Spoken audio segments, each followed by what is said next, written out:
Fala, meus queridos, como é que vocês estão? Falei pra vocês que se saísse resultado da Caixa, quando saísse, a gente já sabia a data, ia ter vídeo aqui pra vocês, né? Então, saiu ontem depois do fechamento do mercado e hoje já vou gravar o vídeo aqui pra vocês, beleza? Olha só, quando a gente entra aqui na planilha dos membros, perceba isso aqui. A gente tem aqui juntando todas as métricas da geração de dividendos, mais a métrica do Bazin, que é pra quem quer receber mais dividendos. Se liga nisso aqui, BB Seguridade tá aqui na 14ª posição, então seria, entre aspas, né, antes da análise qualitativa, se a gente for olhar só a análise quantitativa, ela passaria ali em 14º lugar, como a empresa que mais iria te pagar dividendos, com o maior grau de segurança ali, seguindo os indicadores da geração de dividendos. E aqui embaixo você tem Caixa Seguridade em 22º lugar, então tem 8 posições de diferença. Essa diferença ela se dá por indicativos de dividendo yield, de PL, de margem líquida, de ROI. Toda essa planilha aqui ela está montada justamente para ir dando notas automáticas para cada um dos indicativos, você conseguir comparar isso quantitativamente. Porém, lógico que a gente tem que analisar qualitativamente, que é a leitura do RI. E eu já fiz aqui com vocês a leitura do RI da BB Seguridade, que é a principal concorrente da Caixa Seguridade.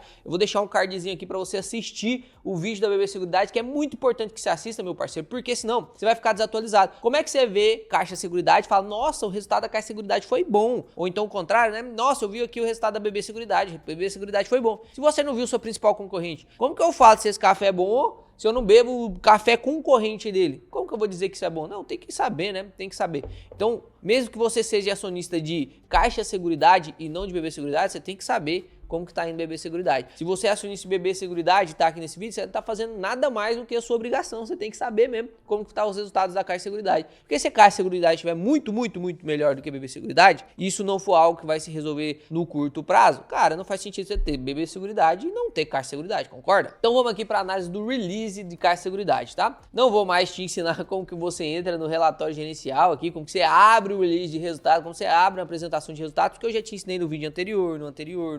A gente vai gravar mais uns 7 vídeos de analisando empresas, né? Tem vários pedidos de empresa aí, inclusive eu quero que você deixe aqui qual que é o seu pedido de empresa. Léo, eu quero que você analise Taurus, né? Eu vi aí que tem algumas pessoas pedindo Taurus. Léo, eu quero que você analise a Sanepar, que saiu ontem também. Quero que você analise a Sanepar. Quero que você analise a Sabesp. Quero que você analise também Copasa. Copasa eu já fiz a análise, né? E é muito interessante quando sai a concorrente, a gente analisar para ver como que tá, né? Então deixa aqui nos comentários a ação que tiver mais vezes citadas aqui no comentário. Pode deixar que eu sei, tá? Dá para contar, o André conta tudo isso aí, o editor conta tudo isso aí e vai me passar o que eu tenho que gravar no outro dia, tá? Então se você ainda não deixou o like, deixa o like aqui, porque nesse canal você tem poder, né, meu parceiro? Você que vai digitar aqui, eu vou gravar o vídeo que você quiser. Deixa o like no vídeo, se inscreve no canal e lógico, não esquece de ativar as notificações para você receber os próximos vídeos. Então vamos aqui, eu já abri o list de resultados, já estava dando uma lida antes e sublinhei aqui as partes principais que eu preciso passar para você, tá? Vamos aqui para os principais números. Olha o lucro gerencial aqui da Caixa Seguridade. Subiu 12,7%. Isso aqui é muita coisa, né? E aqui tá tendo comparações de um trimestre para o outro. Então, subir lucro 12% no ano é coisa pra caramba. É coisa pra caramba. E quando a gente compara com a concorrente, é sempre bom quando você for ler uma análise de uma empresa, se já tem um concorrente, abrir as duas juntas pra você ir comparando, pra você ver como que tá o setor, você vai ver como que elas estão desempenhando, né? Cada um no seu cada qual, igual minha avó falava, mas você tem que comparar elas. Olha só, o lucro líquido aqui da BB Seguridade subiu 10%, enquanto o da Caixa Seguridade subiu 12%. É lógico, se você for olhar aqui os valores nominais, pô, a Caixa Seguridade, o lucro aí de 900 milhões, enquanto a BB Seguridade é na casa dos 2 bilhões, né? É o dobro de lucro, A empresa é o dobro maior, né? Então é lógico que o crescimento da BB Seguridade, ela vai ser menor mesmo. Se a gente pega nominalmente falando, perceba, nominalmente falando, quanto que foi o lucro aqui nominal que subiu?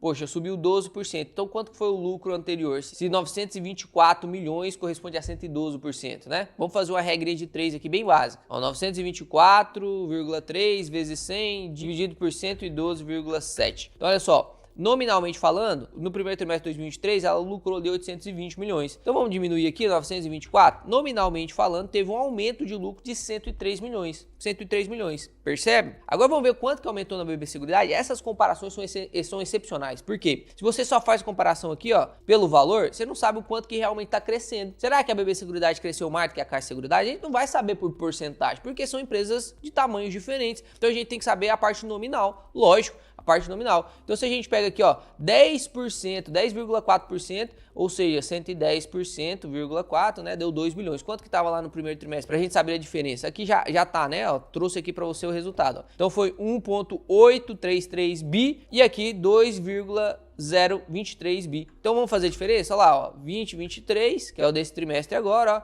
menos 1,833. Olha lá, o aumento do lucro da BB Seguridade foi esse. E o aumento do lucro da Caixa Seguridade foi esse. Aqui ficou negativo, mas é positivo, tá? Então, olha, quem que cresceu mais o lucro? Olha pra você ver, esse conhecimento aqui, cara, isso aqui você precisa de experiência pra você ter um conhecimento desse. Então, eu tô te passando isso aqui, tudo que eu queria saber. Antes eu era enganado por RI, eu era enganado. Porque eu entrava aqui e falava, pô, Caixa Seguridade subiu 12, BB Seguridade subiu 10. Então é lógico que Caixa Seguridade tá melhor, tá crescendo mais os lucros. Pois é, né? Quanto maior era a empresa, mais dificuldade ela vai ter de crescer 12%, 20%, 15%, né? Porque ela tem que crescer nominalmente falando muito mais. Se a BB Seguridade tivesse 10 bi de lucro e ela subir 10%, isso é 1 bilhão. É o lucro todo da Caixa Seguridade, né? Então você tem que tomar cuidado com as narrativas. RI é narrativa. Se você não sabe ler, né? Se você não sabe ler, você vai ser enganado. Então, perceba. Qual foi o lucro maior aqui? Foi de BB Seguridade, Para a Caixa Seguridade ter um lucro igual a da BB Seguridade, ela deveria ter lucrado 87 bilhões a mais, né? Então teria ali uns 15, 16% para ser o mesmo 10% aqui da BB Seguridade. Mas essa comparação, inclusive, chega a ser injusta. Por quê? Porque a Caixa Seguridade é menor, né? Então o aparato dela para lucrar mais também é menor. São coisas e relações que você tem que ir fazendo para você ter uma análise de RI, né, bem fundamentada. E se essa comparação aqui te ajudou, meu parceiro, deixa o like no vídeo, deixa o like aí, cara, ajuda a gente, né? Eu tô dando meu máximo aqui. A receita aqui foi de 1,2 bi, aumentou 15% no primeiro trimestre, o ROI 58%, né? Um ROI realmente muito alto, Quanto que tá o ROI aqui da BB Seguridade? Vamos dar uma olhada aqui. O ROI da BB Seguridade tá de 67, 58% da Caixa Seguridade também é exorbitante, né? Então, de 67 para 58 tem diferença? Lógico que tem, mas 58 é fenomenal, né? É muito dinheiro mesmo. E aqui a gente percebe que nominalmente, novamente, né? Nominalmente falando, o que mais tem ali influência nos seguros da Caixa Seguridade é o habitacional e, lógico, o residencial. Tá vendo aqui? Que são os dois que mais tem prêmio emitido. E aí, quando você lembra de Caixa Seguridade, você já vê lá aquele condomíniozinho de um monte de caixinha de fósforo, tudo construída junto, né? Minha Casa Minha Vida, consórcio, financiamento de casa. Você lembra disso, né? Caixa Seguridade é isso. Banco Caixa é isso, né? Caixa Seguridade vai oferecer seguro de quê? Se o Banco Caixa tá vendendo financiamento de casa, o que você acha que ela vai vender? 87% da Caixa Seguridade é do Banco Caixa. Ela usa o balcão do Banco Caixa, lógico, para poder vender os seus seguros. Lá o cara vai financiar para construir o Minha Casa Minha Vida ali com juros muito mais baixos, já sai com o seguro pronto, né? Então a gente tem que levar em consideração que a BB Seguridade e a Caixa Seguridade, apesar delas competirem, né, na previdência, na capitalização, no consórcio, em tudo, elas não competem na parte de seguro em si, né? Só no vida, no prestamista, o que também quase não é competição, porque a BB Seguridade é bem maior nisso. O foco da Caixa Seguridade é habitacional e residencial, que literalmente não é o foco da BB Seguridade. Então tem problema? Não tem problema não você ter as duas na sua carteira, você pode ter, sabia? Você pode ter. Você não tá errado de escolher as duas, você pode ter as duas se você acha que faz sentido e tá no preço você comprar as duas estão baratas, né? Então você pode ter. Normalmente sempre uma vai estar mais barata do que a outra, então você vai comprar o que tá mais barato. Se em algum momento a outra ficar mais barata, aí você vai adicionando na sua carteira, né? Sempre melhor comprar o que tá mais barato, que tá pagando mais yield on cost para você, o que vai pagar mais yield on cost para você, o que tá pagando mais dividendo naquele momento. Baixando aqui, vamos ver a mensagem da diretoria, mas é basicamente ali os destaques relatados, né? O primeiro trimestre de 2024 teve um lucro gerencial de 924 milhões, crescimento de 12%. Se a gente tira aqui o IFRS 17, que é uma correção, né? Tem um imposto ali, se a gente tira essa correção, fica com lucro líquido de 855. Então é este lucro líquido aqui que realmente vai ser distribuído depois pra gente, né? Crescimento ali de 5,1% em relação ao primeiro trimestre. Lá na BB Seguridade também teve essa correção, ó. 4,7, ficou ainda mais próximo, né? Ficou ainda mais próximo o crescimento, né? 5,1 para 4,7, ao invés de 10,4 para 12,7, né? Ficou ainda mais próximo. Se a gente abaixa aqui a distribuição no exercício de 2023, olha que loucura isso aqui. 2023 teve uma distribuição de 3,1 bilhão. E aí muita gente vai ler isso aqui, igual eu fiz no vídeo de Sanepar, que muita gente deixou nos comentários, né? Se bem que eu nem vou falar isso para dar ibope. Os caras vão comentar errado, né? Vai dar ibope igual deu lá. Então aqui você consegue ver que que a distribuição do exercício foi de 3,1 bilhões, né? O equivalente a 90% do lucro líquido ajustado de 2023, né? 90% de payout, isso é muito bom. Aí o ROI agora tá com 64,8, no início de 2024. Segmento de seguro que teve um crescimento total de 6,3%, ancorado pelo habitacional, residencial e um pouquinho aqui da assistência. Esse número aqui parece muito exorbitante, né? 59% de crescimento, mas quando você vai ver aqui a parte nominal, você vai ver que realmente, né, teve ali 44 milhões já subindo esses 59. Então é uma parte bem pequena ainda de receita ali da Caixa, mas é sempre interessante ver que está abrindo novos passos, né, que está abrindo novos braços, justamente para não ficar ancorado só em habitacional e residencial, né? Se em algum momento cancelar algum tipo de subsídio para construção ali da Caixa, acabou a Caixa Seguridade, né? Então tem que tomar cuidado com isso aí. É sempre bom ver a empresa se renovando, a empresa criando mais formas de fazer receitas. Quando a gente passa aqui para DRE, presta atenção nisso aqui. Você tem que olhar as receitas, da onde que está vindo, quais são as despesas, e aí a gente vê o lucro líquido no final para poder calcular, inclusive, depois o dividendo projetivo. Por quê? Porque através do lucro líquido, e a gente pode olhar na política de dividendo aqui da Caixa Seguridade, a gente sabe que ela está distribuindo ali um payout de 85% a 90% todos os anos, inclusive foi o que aconteceu no ano de 2023, a gente pega esse lucro líquido, faz um projetivo, igual a gente fez em BB Seguridade, e vê o quanto que a Caixa Seguridade deveria estar custando, beleza? Então, se você ficar até o final desse vídeo, a gente vai continuar usando aqui a planilha dos membros, para a gente calcular o Peter Lynch, o Bazin e o preço teto projetivo aqui da Caixa Seguridade, beleza? Então a receita operacional aqui do primeiro trimestre de 2024 foi de 1,2 bi em comparação com o primeiro trimestre ali de 1 bi. Cara, cresceu pra caramba. Uma empresa que cresce uma receita assim 15% ao ano é muita coisa. Uma empresa já que fatura bilhão por trimestre, cara, é muita coisa. É muita coisa. E lógico, a gente tem que olhar a receita não como algo surpreendente que aumentou, mas a gente precisa ver a comparação ao lucro. O quanto de receita está aumentando e o quanto disso está se tornando lucro. Porque de nada adianta eu vender, por exemplo, agora a gente vai começar a gravar algumas coisas na rua, né? Eu falei que eu ia fazer renda extra na carteira de R$250. A gente comprou esse fone aqui para conseguir gravar no celular. Por exemplo, se a gente pega esse fone aqui, eu vendo ele por R$100. A receita é R$100, perfeito? Se eu subo o preço para R$200, a receita subiu para R$200, mas isso é o que importa? Não, eu não falei para você em nenhum momento o lucro. Por exemplo, na primeira vez lá, eu consegui ele a 50 e vendi a 100. Qual que é o meu lucro? 50. No segundo exemplo, eu conseguia ele, eu comprei ele, subiu de preço, agora eu comprei ele a 170 e vendi a 200. Qual que é o meu lucro? 30. Então, apesar de eu subir a receita 100%, o meu lucro caiu 50% praticamente, né? Então, você não pode olhar só para a receita. A receita é um bom indicador? Lógico que é, mas a gente precisa olhar pro lucro líquido. Então, aqui ele fala sobre tudo que compõe a receita, né? O resultado lá das participações societárias, novas parcerias, o runoff, receita de comissionamento, o 500 milhões aqui, né? Agora vem os custos, olha só, olha os custos aqui, ó, 98 milhões, 102 milhões, a despesa administrativa aqui dessas despesas operacionais, ela abre aqui para falar o que é, né? Despesa tributária, despesa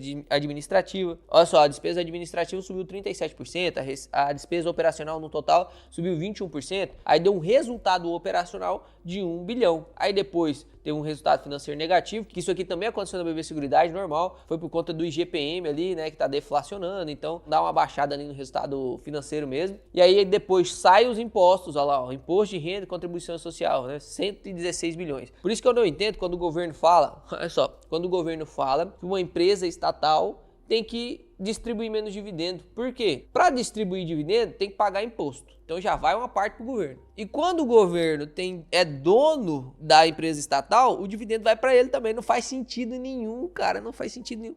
Para de cair nessas narrativas de o Lula falou lá, meu Deus, o Banco do Brasil não pode pagar dividendo. Cara, não faz sentido. Se não pode pagar dividendo, então ele está dizendo, pô, eu não quero receber dividendo do Banco do Brasil. Não quero. Eu quero que acaba com tudo isso aí. Aí o banco vai lucrar menos. Aí vai vir menos dividendo. Aí, não, mas a gente dá um jeito no imposto de alguma coisa. É igual agora que a gente tá quase batendo lá o topo da curva de Laffer, né? Se você não sabe o que é a curva de Laffer, o editor vai deixar aqui um exemplo bem bonitinho. Se você aumenta demais a tributação, meu parceiro, vai chegar um momento em que as pessoas não aceitam mais a tributação e a arrecadação vai ser cada vez menor. É o exemplo que aconteceu lá com a AliExpress. Subiu tanto a tributação, 92% nos ativos de mais de $50, que agora o povo não compra mais os ativos de $50. Então a tributação aumentou com a esperança de aumentar a arrecadação, mas a arrecadação diminuiu. Então tem que tomar cuidado com isso aí, né, governão? Nós que queremos investir para renda passiva, a gente precisa investir em empresas que têm realmente um plano previdenciário que vai pagar e que vai distribuir esses dividendos. Então sempre quando a gente investe numa empresa, a gente tem que ver para onde está indo os dividendos dessa empresa. No caso da Caixa Seguridade, ela está indo lá para o Banco Caixa. Então o Banco Caixa vai querer esses dividendos, porque o Banco Caixa também tem que notificar os seus lucros, também tem que pagar dividendos ao governo, né? Então a gente consegue ver que é uma empresa que realmente vai pagar. pagar. É igual a BB Seguridade. Vai pagar para o Banco do Brasil, porque o Banco do Brasil também tem que reportar lucro, enfim. O Banco do Brasil, inclusive, é um pouco mais seguro, na minha opinião, do que o Banco Caixa nessa parte política, né? Porque tem defesas ali no momento de troca de presidente, enfim. Mas se o governo quiser lascar com nós, ele lasca de qualquer jeito, né, cara? E aqui, depois de todas as normas internacionais, né? Isso aqui passa o IFRS lá, 17, né? Que você já expliquei várias vezes aqui. Inclusive, se você não viu, procura aí um vídeo de Taesa onde eu explico tudo sobre IFRS, né? Aí tem um lucro contável de 855 milhões. 90% disso aqui, teoricamente, vai ser distribuído, né? Foi o que ela noticiou ali. E a gente vai até abrir um fato relevante aqui para dar uma lida nisso. Aqui mostra o lucro gerencial no crescimento trimestral, né? Então, primeiro trimestre 820, segundo trimestre 823, aí deu um salto aqui, né, para 917. No terceiro trimestre, toda a preocupação do pessoal seria conseguir manter, porque foi um salto grande, né? De um trimestre para o outro saltou 3 milhões e daqui para cá saltou 90 milhões, mas conseguiu manter, né? Tá ali subindo 1, 2 milhões. Então, tudo tranquilo, foi uma parceria boa que deu certo ali, que aumentou o lucro da empresa. Se a gente fala aqui do desempenho acionário, você consegue ver que 82% da Caixa Seguridade é da Caixa Econômica Federal, apenas 17% está no free float, que é o que a gente pode comprar. Então tem um pouquinho na mão dos estrangeiros, um pouquinho na mão das pessoas jurídicas, um pouquinho na mão das pessoas físicas. O lucro por ação subiu, né, 27 centavos lá no primeiro trimestre de 2023, foi subindo 31 centavos, foi 31 centavos agora também, e ela paga semestral, né, então pagou 50 centavos ali no segundo trimestre de 2022, segundo trimestre de 2023, e aqui no quarto trimestre de 2023 pagou 50 centavos também. Provavelmente é o que vai acontecer agora também, né, neste ano. Não sei se vai aprovar aquela tese de pagamento trimestral, né, o pessoal tava falando sobre tese de pagamento trimestral, que ia fazer assembleia, porque o CFO não queria começar a pagar trimestral e depois voltar para semestral por causa do fluxo de caixa da empresa. Então ainda não foi aprovado, a gente ainda não tem notícia disso, mas pode ser que aconteça no próximo ano. Não sei se vai acontecer nesse, ou pode ser no próximo semestre, né? Mas não sei se vai acontecer agora não, tá? O PL da empresa, você vê o quanto que o PL da empresa subiu, né? Ó, o PL e o preço ao valor patrimonial. Quando o PL sobe e quando o PVP sobe junto, o que tá acontecendo? É porque o preço subiu pra caramba, né? O preço subiu pra caramba. Saiu de 8 de PL, já tá em 13 de PL. Quanto que é o PL da BB Seguridade? Vamos ver aqui quanto que é o PL da BB Seguridade. Olha lá, 8 de PL. E o histórico é 12. O que está acontecendo aqui se a gente for levar em consideração Caixa Seguridade e BB Seguridade? Essa análise é importante. A Caixa Seguridade saiu de 8 e subiu para 13 de PL, ou seja, encareceu. Porque se o lucro tivesse subido, o que subiu, é natural que o preço também suba. Mas o não natural, né, e o que é errado e o que faz você perder dinheiro porque você compra caro, é o lucro subir isso aqui e o preço subir isso aqui, né? Foi o que aconteceu. O lucro não subiu proporcionalmente ao preço, o preço subiu muito mais. Se o lucro tivesse subido do mesmo jeito que o preço subiu, o PL ia ficar na casa dos 8. Agora, o que aconteceu com o BB Seguridade? O que aconteceu com o BB Seguridade? Foi processo inverso aqui, ó. Era 12, né? A gente viu lá, ó, era 12 de PL e caiu para 8. Ou seja, o que tá acontecendo? O preço tá caindo ou o lucro tá subindo. Se a gente olha a cotação da BB Seguridade, vamos digitar aqui, ó, BB Seguridade 3. Se a gente pega aqui um ano, teve uma oscilação para baixo de 3%, só que o PL caiu ali muitos por cento, né? Então se a gente pega aqui essa comparação, parece que o lucro tá subindo mais do que o preço. O preço ficou ali, elas por elas, né? Até abaixou um pouco, só que o lucro tá subindo. Poxa, eu quero comprar uma empresa que está ficando mais barata e o lucro está subindo, ou eu quero comprar uma empresa que o lucro está subindo, mas ela está muito mais cara? O que eu quero comprar? Isso aqui não é recomendação nem de compra nem de venda, mas só você ir colocando algumas análises dentro da sua cabeça, né? De como que eu penso. Você não precisa pensar igual, lógico, né? Você pode ter uma opinião diferente. A gente vai até falar sobre um cenário macroeconômico aqui, porque, perceba, o habitacional subiu pra caramba do primeiro trimestre de 2023 para o primeiro trimestre de 2024. Subiu 10%, residencial 15%. As outras aqui nem subiram, né? Prestamista, o destaque é realmente para a BB Seguridade. Vida aqui, realmente eles lucram bastante, né? Mas não subiu, não estão conseguindo subir. Então você percebe que dos 6% de subida aqui dos seguros, como um todo, o que subiu mais? Habitacional e residencial. E a gente está chegando no momento macroeconômico agora do que? De baixa de taxa Selic. É lógico que deu uma desacelerada nessa baixa, né? A gente pensou que ia descer agora 0,5 ponto por cento e desceu 0,25. A gente estava pensando que de 10,75 ia cair para 10,25, depois para 9,75, mas não. Caiu para 10,50 agora. Então a gente precisa ver o que vai acontecer aí nessa taxa Selic. Provavelmente deu uma desacelerada, porque a inflação já estava começando a dar uma descontrolada. Porém, a gente sabe que em períodos de queda de taxa Selic, a parte do setor imobiliário fica muito aquecida, porque fica mais fácil você fazer empréstimo, fica mais barato você fazer empréstimo, então construtora pra caramba, gente comprando, financiando, papapá. Então, teoricamente, o lucro da Caixa Seguridade tem mais chance de subir do que o da BB Seguridade no momento. Por quê? Porque o sistema imobiliário imobiliário, que é onde a Caixa Seguridade trabalha, tá muito bem, tá muito bem. Quando a taxa Selic tá alta, o que acontece? Acontece o contrário, né? O setor imobiliário fica prejudicado. Como a Caixa Seguridade é uma seguradora e tem muito dinheiro em caixa, ela vai manter o lucro, só que nesses momentos a BB Seguridade provavelmente vai ter lucro mais alto, né? Lucro mais alto. Por conta do benefício rural, né? Do benefício agrícola ali, que é o que ela trabalha com isso. Mas da mesma forma, né? E aí a gente tem que ser maduro o suficiente para entender isso. Da mesma forma que a taxa Selic cai e estimula o setor imobiliário, será que não estimula todos os outros setores também? Será que a economia como um todo não fica aquecida? É lógico que fica, né? Então o cara vai conseguir ter mais dinheiro para financiar produtos agrícolas, para poder financiar coisas agrícolas, para poder... agora, antes eu não tinha dinheiro para plantar uma safra de milho, agora eu posso pegar o dinheiro emprestado. Aí vai que segura o junto, então pode ser que venda também, né? Resumindo aqui o resultado da Caixa Seguridade, e quando sair ali a apresentação, que a gente tá só no release, eu trago de forma muito mais ilustrativa para vocês aqui, a gente vai comparando as duas bem em todos os pontos, podemos até fazer uma comparação aí, um X1, né? Um X1. Na minha época de criança falavam, vamos no X1 para ver o que era melhor. Eu e meu irmão, toda vez que nós brigava, ninguém batia em ninguém, mas nós falávamos assim, vamos decidir no X1. Quem que decidir as coisas no X1 aí com o seu irmão? Aí a gente faz um X1 aqui entre BB Seguridade e Caixa Seguridade, tá? Mas a gente tem que levar em consideração que sim, o resultado, na minha opinião, foi bom, tá? Foi bom. Não diria que foi muito melhor do que o do BB Seguridade, mas diria que foi para a par com o BB Seguridade, né? Uma empresa menor para a par com uma empresa maior ali, BB Seguridade. Pode ser que o mercado veja isso com bons olhos, né? Agora são 9h43, provavelmente, se você seguir lá no Instagram, né? Eu tô sempre fazendo isso.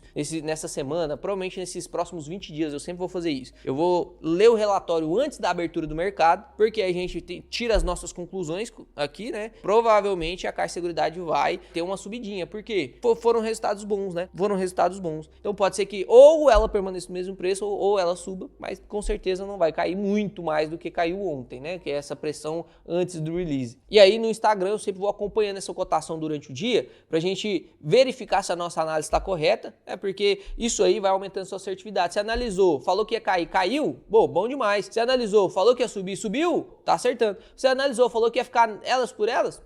Ficou elas por elas? É bom, né? Então é sempre bom você acompanhar lá no Instagram. Tá aqui, ó, hashtag #OleoAlves. Então eu vou deixar um QR Code aqui pra você seguir lá, beleza? Só apontar a tela aí pra sua TV, não sei onde você tá assistindo, mas segue lá no Instagram, porque aqui nós somos 240 mil e lá somos só 40. Cadê os outros 200 mil? Tem 30 mil pessoas que assistem os vídeos todos os dias. Vai lá e segue lá, dá essa moral. E aí você já vai ganhar lá assistindo os stories, você pode fazer perguntas lá. Lá com certeza eu respondo muito mais do que aqui, porque aqui é 500 comentários em 2 horas de vídeo, né? Lá eu abro a caixinha de perguntas, você tem a oportunidade de mandar a pergunta. Lógico que tem muita pergunta lá, pode ser que você mande uma pergunta, às vezes eu não te respondo, mas seja persistente, meu parceiro, seja persistente. Com certeza eu vou responder sua pergunta, beleza? Então vamos agora aqui para o preço teto projetivo da empresa. A gente vai pegar aqui o lucro líquido, 855, e vamos calcular o projetivo. Vamos abrir aqui a central de resultados, inclusive, e vamos ver aqui se ela já soltou o fato relevante de pagamento de dividendos, porque normalmente essas seguradoras, elas soltam um resultado e já soltam um pagamento de dividendos, né? Olha lá, dito e feito, ó. Dia 9 soltou a demonstração financeira e já soltou aqui dividendo do primeiro trimestre de 2024. Resultado foi 855 de lucro líquido. Quanto que vamos distribuir? Tanto. E já solta lá, né? Isso é muito bom. Então tá aqui, ó. Caixa Seguridade comunica que aprovou seus acionistas um payout de 90% do lucro líquido, que foi no valor, aí que ela colocou o lucro líquido de 840, né? Ali a gente vê o lucro líquido de 855, aqui ela colocou de 840, tudo bem, né? Tudo tranquilo. Vai dar 28 centavos por ação. Os dividendos serão pagos no dia 15 de agosto e terão como data base o dia 1º de agosto. Então, se você comprar até o dia 1º de agosto, ó, você tem muito tempo ainda para decidir se você quer comprar ou não. Você vai conseguir ter direito a receber esses 28 centavos, né? Então vamos calcular aqui o preço teto projetivo e a gente consegue ver se tá na hora de comprar, se ela tá barata, se ela não tá. O que a gente vai fazer? Você vai digitar aqui, ó, CXCE3, Caixa Seguridade, já vai carregar aqui para você. O que você tem que fazer aqui nessa planilha? Você tem que pegar o payout, você tem que pegar a quantidade de papéis, você tem que pegar o lucro projetivo e o yield mínimo que você quer. O yield mínimo, por regra, né, por base, a gente usa o 6%, que é o do método Bazin. O preço teto Bazin, ele fez um estudo de juros mundial e falou, ó, no mundo, o juros médio mundial é 6%. Como as ações elas corrigem, elas tendem a corrigir os seus preços, né, todo o seu rendimento pela inflação, ela repassa a inflação ao consumidor. Se você recebe 6% de dividendo, tá razoavelmente ideal para você construir a sua aposentadoria. Então o yield mínimo de 6% é o que a gente normalmente coloca aqui. Lógico, se você for um cara mais exigente, você pode colocar aqui, não tem problema nenhum, tá? Então Caixa Seguridade aqui, o payout a gente já colocou lá, que é de 90%, a gente já viu, né? Quantidade de papéis, vamos pegar aqui, ó, quantidade de papéis. papéis. A gente já sabe pelo próprio release aqui embaixo, participação acionária no total aqui, 3 bilhões de papéis, né? Então a gente já sabe aqui o que são 3 bilhões. Mas se você não conseguir ver aqui, porque realmente em alguns releases não vai ter isso aqui. Como que você vê? Você entra lá no Investidor 10, aqui no Investidor 10 você digita lá, ó, Caixa Seguridade, vou te ensinar essa forma aqui que é bem mais fácil de ver, tá? Caixa Seguridade, aí você desce lá embaixo e tá aqui, ó, número total de papéis, 3 bilhões. São valores simples. Se você colocar valor detalhado, aí vai vir tudo, tá lá 3 bilhões também, tá? Então a gente digita aqui, ó, 3 bilhões, 1, 2, 3, 1, 2, 3, 1, 2, 3, 9, 0, perfeito. Agora só precisamos do lucro projetivo. Como que a gente projeta lucro? Lembra disso, ó, o nome que a gente está utilizando. A gente não está falando lucro certeiro, lucro total, lucro com toda certeza. Não, a gente está falando lucro projetivo, a gente está projetando, projeção. Projeção a gente olha para frente, é projeção de um dardo, né? Tô jogando lá na frente. Não sei se vai ser isso que vai acontecer. Você não tem que seguir isso aqui como recomendação de compra ou de venda. Pô, a gente pode projetar que a empresa vai continuar crescendo como ela está crescendo e pode ser que no próximo trimestre ela caia porque aconteceu alguma coisa inesperada, né? Um cisne negro. Então tem que tomar cuidado com isso. Projeção é bom para ver se o momento de compra agora está ideal, mas lógico, você tem que fazer a sua projeção, aquilo que você aceita, tá? Eu vou fazer aqui a minha projeção ideal, perfeito? Então, foi 855 de lucro vezes os 90%. Então, se a gente pegar aqui o quanto que foi distribuído de lucro, foi 840 mil. Eu vou pegar a parte do lucro líquido lá, tá? De 855 milhões. E aí, o que eu tô ensinando aqui pra vocês é que você só pegue no primeiro trimestre, se você tá no primeiro trimestre. A gente tá no primeiro trimestre agora. Ainda falta o segundo, o terceiro, o quarto trimestre, né? A gente tá cego para 3 trimestres. O que a gente tem que fazer? Pelo menos multiplicar e vamos colocar que ela vai acontecer a mesma coisa em todos os outros trimestres. Então, se a gente multiplicar por 4, a gente tem uma base. A gente tem uma base de 3,4 bi. Isso aqui seria o lucro se a Caixa de Seguridade continuar fazendo o que ela está fazendo agora. Tá? Então, a gente digita aqui, ó, 3,420 bi. Pronto. Perfeito. E aí, aqui a gente já tem o lucro projetivo, aí já vai calcular automaticamente o LPA, que vai dar R$1,14. Então, lucro por ação de R$1,14, mas isso aqui não vai virar dividendo para você, né? Não vai. Por quê? Porque é só 90% de payout. Então, qual vai ser o DPA? R$1,03. No ano passado, quanto foi o DPA? Foi R$1. Então subiu 3 centavos de DPA, teoricamente, né? Isso tá bom, isso tá bom. Um aumento aí de 3% do DPA, né? Isso é bom. Se ela manter isso aí todos os anos, cara, vai aumentar muito o seu yield on cost no total. Você vai fazendo as compras no momento que tá barato. E lógico, lembrando que aqui a gente tá projetando que ela vai continuar do mesmo jeito. A gente pode projetar que ela vai subir lucro ou que ela vai descer lucro. Na minha opinião, não acredito que ela vai descer lucro. Se ela fizer o mínimo ali, eu acho que ela vai aumentar lucro, porque a gente está no momento agora que está indicando tudo ali para o setor imobiliário, né, começar a levar porrada para cima. Então é igual fundo imobiliário. Se você agora a gente está fazendo mais vídeos de ações, mas fundo imobiliário está em ótima oportunidade. Inclusive eu tô lendo aqui um RI de um fundo imobiliário que é o Gari 11, cara, que soltou uma notícia impressionante. Às vezes talvez você queira o próximo vídeo de fundo imobiliário, você tem que deixar comentado também. Ah, Léo, cansei de ver ação, quero ver independente se Sanepar soltou, quer saber de Sanepar, eu quero saber de fundo imobiliário. Deixa aí nos comentários, deixa o nome do ativo. Léo, eu tenho o tal fundo imobiliário, se você puder fazer essa análise aí do tal fundo imobiliário, ficaria grato. Ou se você fizer isso aí, a gente consegue criar pelo nome, né, pelo ticker. Porque você fala, eu quero fundo imobiliário, qual?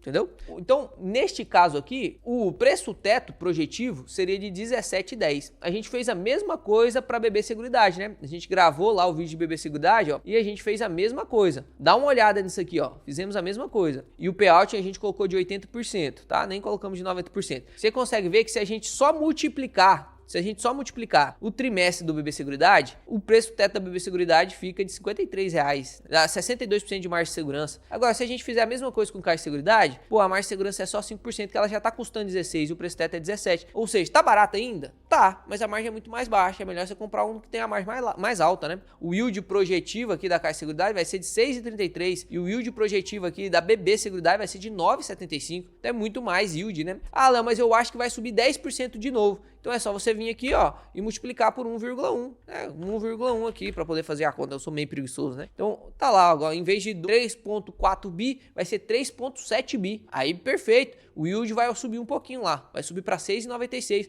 O preço teto vai ser de 18. Aí a margem de segurança já sobe para 16. Aí depende muito do que você quer realmente, né? Eu prefiro, sem sombra de dúvidas, mesmo confiando que vai subir 10%, essa margem de segurança de 16% me deixa confortável. Lógico que me deixa confortável. Mais de 10% de mais segurança, 10% de segurança, mais do que isso aqui, te deixa extremamente confortável. Só que você se sente mais confortável com 16% de margem ou com 62% de margem? Assiste o vídeo de BB Seguridade para você entender a minha tomada de decisão e para você entender o porquê que na minha carteira agora eu tenho BB Seguridade, a quarta maior posição da minha carteira, e porquê que provavelmente ainda não vou comprar Caixa de Seguridade. Quando ela estava custando R$12, BB Seguridade, na minha opinião, estava melhor. Léo, mas subiu para 16, você perdeu uma valorização aí. Pois é, perdi a valorização, mas não perdi e fiquei chateado, não me arrependi, porque a minha tomada de decisão foi numa projeção minha em que, na minha opinião, BB Seguridade estava mais barato. Então eu não fico triste porque Caixa de Seguridade subiu. E a mesma coisa poderia ser o contrário, né? Se eu tivesse falado assim, pô, R$12 já está meio assim, meio mais ou menos. Parece que a BB Seguridade já está mais barata aqui, né? R$30, R$31, está mais barato do que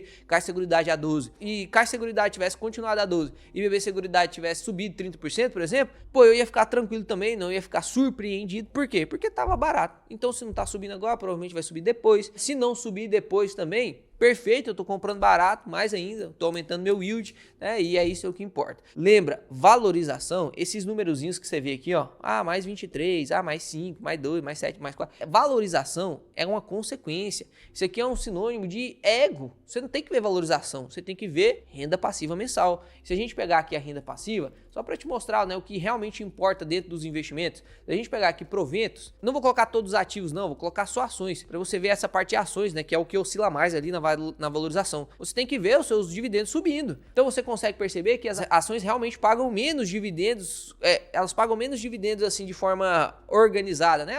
Tem meses que paga muito, tem meses que paga menos. Inclusive, se você quiser também um vídeo onde eu monto uma carteira onde você consegue receber dividendos com ações todos os meses, já tem praticamente um ano aqui, ó, desde março de 2023 até março de 2024 aqui, que eu recebi dividendos de ações todos os meses. Existe sim uma carteira que você recebe dividendos de ações todos os meses. É lógico que não é esse o objetivo das ações, esse é o objetivo dos fundos imobiliários, mas você consegue montar uma carteira, quero montar só de ação, não quero fundo imobiliário não. Me mostra aí uma carteira que eu conseguiria receber dividendos todos os meses. Ainda faço, ainda com os melhores ativos possíveis aqui que teoricamente eu teria se eu fosse montar uma carteira dessa. Então é só você deixar os pedidos nos comentários, né? Eu sempre vou ficar repetindo isso, deixa os pedidos no comentário. Mas perceba, você vê aqui a irregularidade dos pagamentos de dividendos, né, de ações, mas você percebe que está subindo, né? Você percebe que está subindo. Olha lá, o primeiro dividendo foi R$53, agora já foi R$729. A gente coloca todos os ativos aqui, juntando ações, fundos imobiliários, tudo junto. Aí você consegue ver a diferença, né? Bem mais estável, naqueles buracos que tinha das ações, os fundos imobiliários estão lá preenchendo. Você consegue ver aqui bem classicamente o crescimento dos fundos imobiliários junto com as ações, né? Olha lá,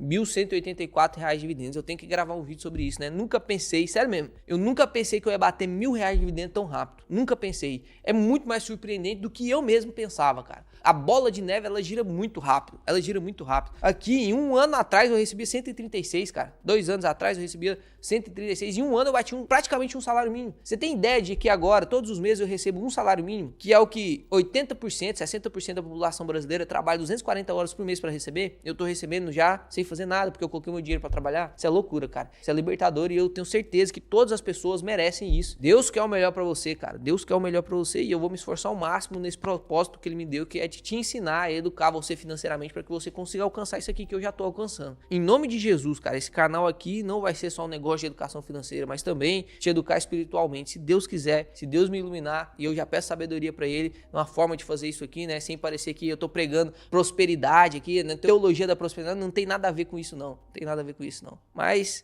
acabei abrindo meu coração aqui no final, né, se você gostou do vídeo aí, deixa o like no vídeo, se inscreve no canal, e até o próximo vídeo, que será excepcional.